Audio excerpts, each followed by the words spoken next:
नमस्कार, नमो नारायण। गीता दैनिक दैनी के अंदर आज हम प्रवेश कर चुके हैं 160वें दिन में। और 160वें दिन के अंदर आज जिन दो श्लोकों का हम पाठ करने वाले हैं वो श्लोक हैं 28वां और 29वां श्लोक और अध्याय 7वां। कल यह अध्याय समाप्त भी हो जाएगा। आज जो 7वां अध्याय है उसका टाइटल ज्ञान विज्ञान योग है। तो आइए पहले दो श्लोकों का पाठ करते हैं। येषां त्वन्तगतं पापं जनानां पुण्यकर्मणां ते द्वन्द्वमोहनिर्मुक्ता भजन्ते मां दृढव्रताः जरामरणमोक्षाय मामाश्रित्य यतन्ति ये ते ब्रह्म तद्विद्दु कृत्स्नम् अध्यात्मं कर्म चाखिलाम्। भगवान श्री कृष्ण कहते हैं, परंतु निष्काम भाव से श्रेष्ठ कर्मों का आचरण करने वाले जिन पुरुषों का पाप नष्ट हो गया है वे द्वंद्व रूप मोह से मुक्त हुए परमार्थ विषयक दृढ़ बुद्धि वाले साधक मुझको बचते हैं। वृद्धावस्था और मृत्यु से छूटने के लिए जो मेरा आश्रय लेकर प्रयत्न करते हैं वे साधक उस ब्रह्म को, संपूर्ण अध्यात्म को तथा समस्त कर्म को जानते हैं। यहाँ भगवान श्री कृष्ण ने कुछ इंगित किया साधक के विषय में और उसी को हम विवेचन करते हुए आगे बढ़ते हैं कि जगत की वासनाएं ही पाप है, वास्तव में पाप हैं तथा निष्काम कर्म जो है वो पुण्य है। कोई अगर आपसे पूछे कि पाप क्या है और पुण्य क्या है तो जगत की वासनाएं पाप हैं और निष्काम कर्म पुण्य है। तो जिनके पापों का पुण्य कर्मों के द्वारा अंत हो गया है वे द्वंद्व और मोह से मुक्त होकर ज्ञान प्राप्त करने के पश्चात दृढ़ता पूर्वक मुझे बचते हैं। वासनाएं समाप्त हो गई तो फिर क्या, फिर तो ईश्वर की तरफ आप बढ़ ही जाओगे। अर्थात जीवन मुक्ति के लिए ब्रह्माकार वृत्ति करते हैं, क्योंकि निर्द्वंद भजन तो बोध के पश्चात ही हो सकता है। मुख्य वस्तु तो बोध है। बोध हो गया कि जीवन का लक्ष्य क्या है, जीवन क्या है, मनुष्य जीवन का हेतु क्या है, मनुष्य जीवन को क्या करना चाहिए, ये बोध हो गया तो।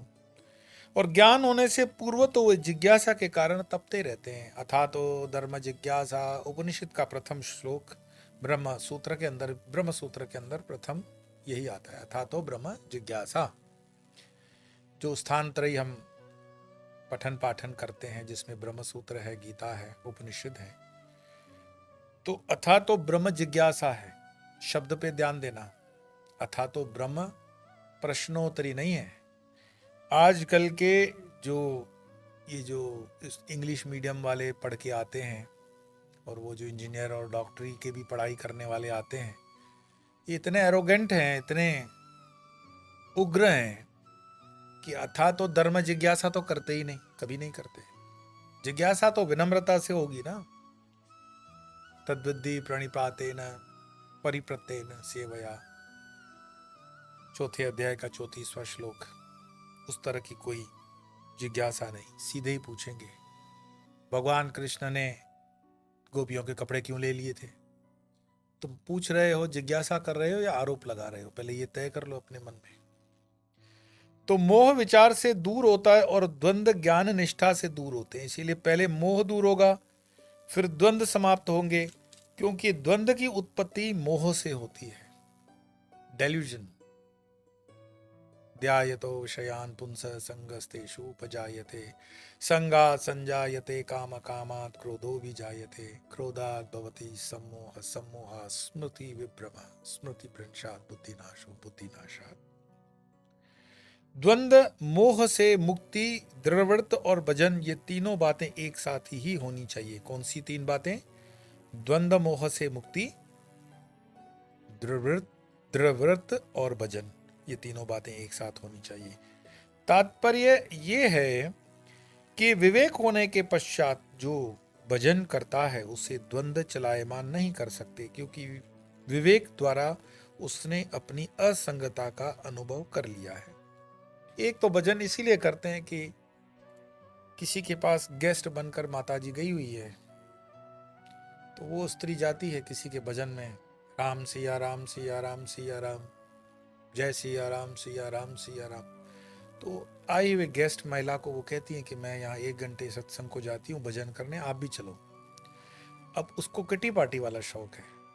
उस टाइम पे वो किटी पार्टी में जाती थी, लेकिन ये हॉलीडेज के चक्कर में मानो फॉर एग्जाम्पल वहाँ पहुँच गई और जय सिया राम सिया राम सिया राम उसको करना पड़ रहा है मस्त जबरदस्ती से। तो क्या होगा? विवेक वाला वो भजन है? नहीं है। जागरण हो जाए, बोध हो जाए तो वहां से भी बोध हो जाए, पर ऐसा संभव नहीं होता है। तो फिर प्रश्न आता है कि ब्रह्माकार वृत्ति की आवृत्ति पर बहुत जोर देने की क्या आवश्यकता है? या तो फिर ये बताएं कि वृत्तियों का स्वरूप क्या है और ब्रह्माकार वृत्ति किसे कहते हैं। और वृत्ति का अपना कोई रूप नहीं है, अपने से पृथक प्रतीत होना ही उसका स्वभाव है। वह जिस विषय में जाती है उसी का रूप धारण कर लेती है और उसी के अनुसार उसका रूप भी देश कालावच्छिन्न जान पड़ता है। जैसे चोरी करना भी एक वृत्ति है, दान करना भी एक वृत्ति है, दया करना भी एक वृत्ति है। जैसे जैसे वो स्वरूप में जिस जिस दिशा में बढ़ेगी वैसा स्वरूप। वृत्ति के द्वारा विषय का आवरण भंग होता है, इसे वृत्त्याप्ति कहते हैं। और चिदाभास के वस्तु का स्फुरण होता है, इसे फल व्याप्ति कहते हैं। किंतु यह नियम इंद्रूप या प्रत्यक्ष रूप से स्फुरित होने वाले पदार्थों के विषय में है। आत्मा तो कोई परिच्छिन्न या पर प्रकाश्य पदार्थ नहीं। अतः जब सब अनात्म वर्ग का निषेध करके वृत्ति अहमर्थ में पहुंचती है तो उसका कोई परिच्छेदन न होने के कारण उससे किसी आकार विशेष का स्फुरण नहीं होता।